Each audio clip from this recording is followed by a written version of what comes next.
Today, we're going to talk about a feeling we all know and absolutely love, that rush you get when you score a fantastic deal. But what if I told you that feeling of finding a bargain isn't just a feeling? It's a real, measurable economic concept, and we're about to break it all down. I mean, think about it. The last time you bought something, maybe it was a new gadget, tickets to a show, whatever, and you walked away thinking, wow, I would have easily paid more for this. That little voice in your head, that feeling that you just won, that's exactly what we're diving into today. Yup, that little win isn't just in your head. It's actually a core concept in economics, a real benefit that helps shape how entire markets work. And it has a name: consumer surplus. All right, so let's get right to it. What in the world is consumer surplus, really? At its heart, it's super simple. Consumer surplus is just the difference between the absolute most you were willing to shell out for something and the price you actually paid. It's like a bonus bit of value you get just for being a customer.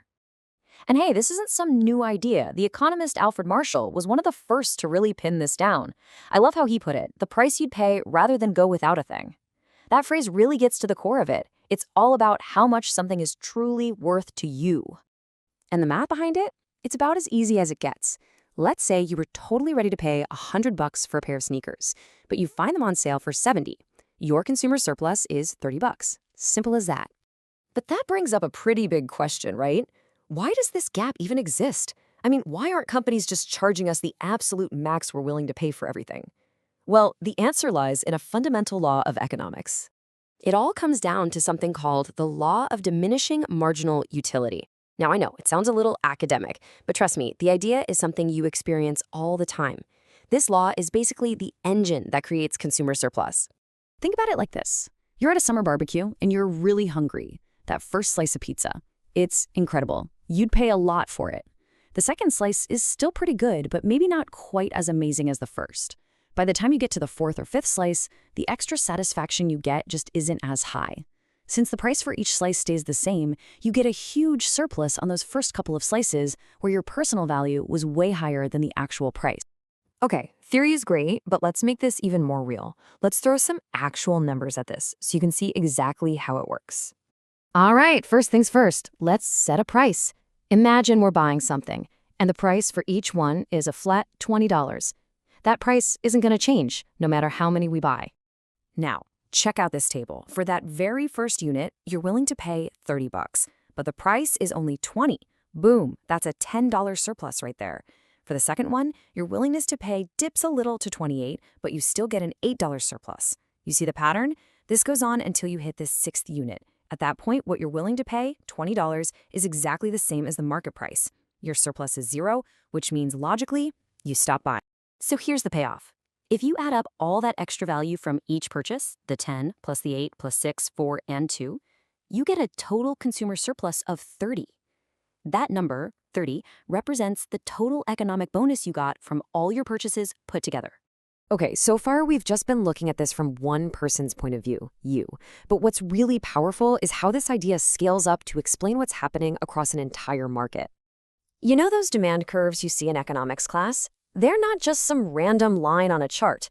What you're actually looking at is a picture of every single buyer's willingness to pay, all added together. It's the collective desire for a product made visible. So on a graph, you can literally see the total consumer surplus for everybody. It's that whole area, that triangle, that's sandwiched right below that demand curve, but above the line for the market price. And this is where it gets really important. When the price of something is high, as you can see on the left, that area of surplus is pretty small. But when the price drops, two amazing things happen. First, everybody who is already buying that product now gets an even bigger surplus. And second, a bunch of new people who couldn't afford it before can now jump into the market and start getting a surplus of their own. Bottom line, lower prices create more value for everyone. Okay, so this is all cool theory, but why should you actually care about it outside of an economics explainer? Well, it turns out this simple idea has some massive real-world implications. Well, for one, it lets us measure the total benefit that all of us, as consumers, get from a market.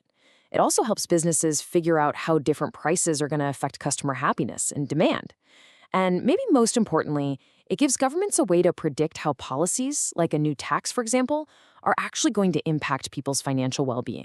So I'll leave you with this question. The next time you buy something, anything at all, just take a second to think about it. What was the absolute most you would have paid for it? And what did you actually pay? That difference, that little gap, that's not just some extra cash. That's your consumer surplus.